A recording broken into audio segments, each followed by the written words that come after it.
എല്ലാ വിഭാഗത്തിൽപ്പെട്ട ജനങ്ങളുമായും അടുപ്പം പുലർത്തിയ നേതാവ് എന്ന് വിളിക്കാം എസ് സുധാകർ റെഡ്ഡിയെ. കേരളത്തിൽ നിന്നും ബംഗാളിൽ നിന്നുമല്ലാതെ 2 വട്ടം ലോക്സഭയിലെത്തിയ കമ്മ്യൂണിസ്റ്റ് CR റാവുവിനു ശേഷം ആന്ധ്രയിൽ നിന്ന് CPI നയിച്ച ഒരേയൊരു നേതാവുമാണ് റെഡ്ഡി.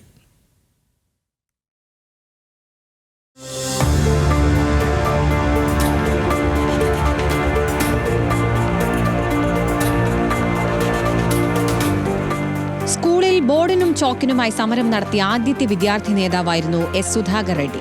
കുർണൂൽ കോൾസ് മെമ്മോറിയൽ ഹൈസ്കൂളിൽ അടിസ്ഥാന സൗകര്യങ്ങൾ ആവശ്യപ്പെട്ട് സുധാകർ റെഡ്ഡിയുടെ നേതൃത്വത്തിൽ നടത്തിയ സമരം പിന്നെ ആന്ധ്രയിലെ എല്ലാ സ്കൂളുകളിലേക്കും പടർന്നു.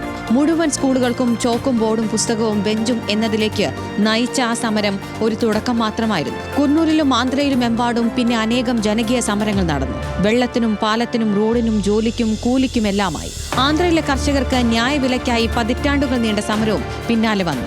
അതിന്റെ എല്ലാം നായകൻ ഒരേയൊരു സുധാകർ റെഡ്ഡിയായിരുന്നു. ആ സമരങ്ങൾക്കുള്ള അംഗീകാരമായിരുന്നു ലോക്സഭയിലേക്കുള്ള 2 ജയങ്ങൾ.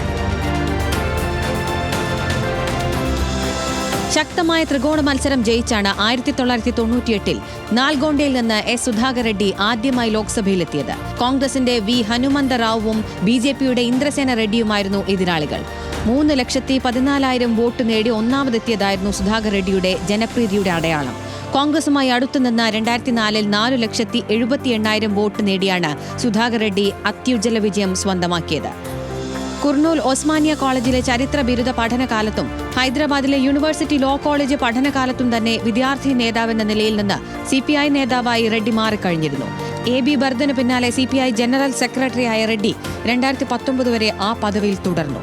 ആന്ധ്രയിൽ നിന്ന് തന്നെയുള്ള സീതാറാം യെച്ചൂരി CPIM ജനറൽ സെക്രട്ടറിയായി വന്ന കാലത്താണ് കോൺഗ്രസുമായി ഇടതു പാർട്ടികൾ കൂടുതൽ അടുത്തത്. ഇപ്പോഴത്തെ ഇന്ത്യ മുന്നണിയിലേക്കുള്ള പാലം നിർമ്മിച്ചത് ആന്ധ്രയിൽ നിന്നുള്ള ഈ 2 നേതാക്കൾ ചേർന്നായിരുന്നു.